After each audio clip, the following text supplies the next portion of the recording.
Indonesia. Nah, ketika Pak Jokowi kemudian menganggap itu sebagai ormas terlarang, apa yang menjadi catatan Ibu DJ saat itu? Apakah artinya mengkonfirmasi, iya wajar kalau ini dilarang?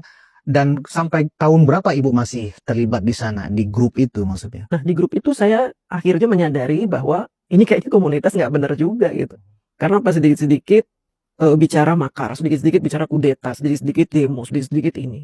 Bahkan mereka menyebarkan selebaran-selebaran untuk menolak gereja lah, apalah. Ini menurut saya kayaknya, wah ini nggak beres ini. Akhirnya saya keluar di tahun 2011. 2011 saya udah keluar dari grup itu udah. Berarti ada 5 tahun nggak Ibu bersama? Dari 2006 sampai 2011 5 tahun. Cukup lama ya? Lama sekali, lama. Dan saya lumayan saya donatur saya di situ. Oh. Jadi kalau ada kegiatan apa demo ya saya donaturnya, makanya saya dirangkul bener sama mereka. Dan Bang tahu nggak, waktu saya mendukung Bapak Jokowi 2014 itu teman-teman saya yang ada di grup itu neror saya setiap hari, kamu bajingan, kamu dulu kamu. Oh. Karena mereka nggak mendukung siapa Bu waktu itu?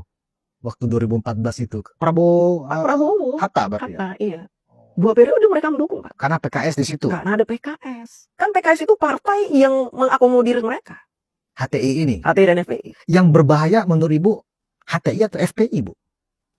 Bagi kepentingan demokrasi kita, bagi kepentingan ideologi kita. Dua-duanya bahaya. Dua-duanya bahaya. Cuma kalau HTI ini lebih berbahaya dari FPI. Karena HTI ini kan mereka benar-benar pilihan orang-orang yang militan. Militan banget ini di HTI. Kalau FPI kan dia gerombolan preman-preman yang dipakai jubah. Oh, bedanya di situ. Bedanya di situ. Kalau HTI benar-benar militan, benar-benar muslim yang taat, yang militan, yang dicuci otaknya setiap hari, itu HTI.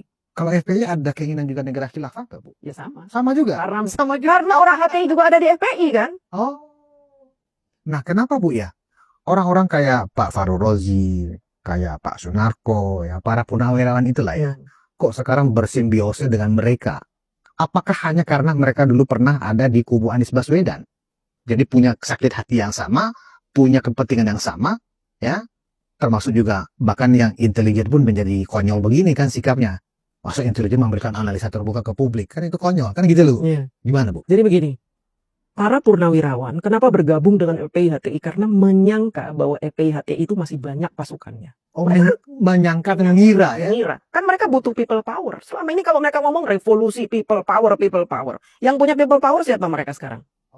FPI HTI itu masih banyak. Walaupun sudah dibubarkan itu masih banyak Bang. Oh iya. Masih banyak akar-akar. Bahkan mereka punya sekolahan, mereka punya universitas. Mereka udah mengakar kemana-mana itu. Makanya mereka berafiliasi dengan mereka. Oh itu. Iya. Itu membuat mereka merasa yakin karena mereka merasa punya massa. Betul. Dan Abang tahu kan ada gerakan rakyat sekarang yang lagi ormas gerakan rakyat yang di dalamnya ada Anies Baswedan. Nah itu orang-orang itu. Oh iya kan katanya mau Armin mau lagi mendirikan ormas. Oh ternyata ormas itu. Ormas itu ya orang-orang itu. Berarti ormas itu sebenarnya adalah mantan HTI dan FPI yang ada di situ. Rata-rata. Berarti bisa dikatakan ormas yang akan didirikan Anies Baswedan ini adalah representasi dari ormas terlarang yang sudah dibubarkan Pak Jokowi. Betul.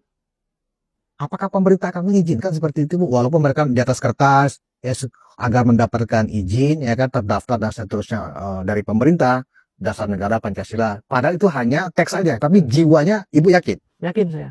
Itu kan hanya kulit aja. Oh. Mereka bilang gerakan rakyat lah apa namanya kan. Karena apa? Selama ini kan apa Bu nama ormasnya Bu? Gerakan rakyat kalau nggak salah. Gerakan rakyat.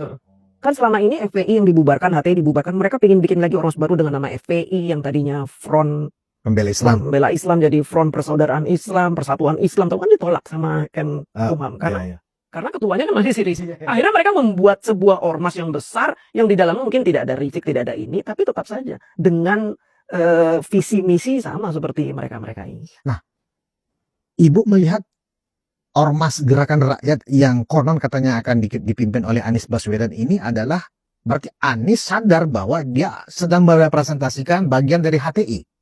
Apa bisa dibaca seperti itu? Saya bacanya begitu. Makanya berbahaya Anies Baswedan ini. Menurut saya Bang. Berarti Anies punya pemahaman di kepalanya sebenarnya di dalam hatinya dia bersepakat dengan agenda-agenda dan tujuan-tujuan dari Hizbut Tahrir Indonesia itu yang sudah terlarang. Misalnya HTI kan akan akan mengharamkan Pancasila. Berarti sejatinya seorang Anies Baswedan bisa dikatakan sepakat dengan ide itu. Menurut Bu DJ. Ketika Anies Baswedan dicalonkan menjadi presiden, dia pun diam saja ketika disebut Imam Mahdi. Abang tahu nggak maksudnya penyebutan Imam Mahdi itu apa? Gimana Bu? Maksudnya gimana? Imam Mahdi, ketika seseorang disebut Imam Mahdi, itu kan artinya ada sebuah baiat. Siapa yang membaiat seseorang menjadi Imam Mahdi? Ya Hizbut Tahrir. Bendera hitam. Itu kalau lihat kisah-kisah Rasulullah, nubuatan Rasulullah, nanti akan muncul bendera-bendera hitam, berbaiat, menunjuk seseorang, Imam Mahdi. Artinya apa? Dari sini aja, gambaran ini aja kita udah tahu Anies Baswedan itu ke arah mana. Tapi gini, Anies Baswedan ini lumayan cerdik. Ketika orang menganggap dia itu bagian dari FPI dan HTI, dia mulai cerdik. Dia mendekati pendeta-pendeta, dekati wihara-wihara, sampai dia pernah dibaptis menggunakan nama Yohanes.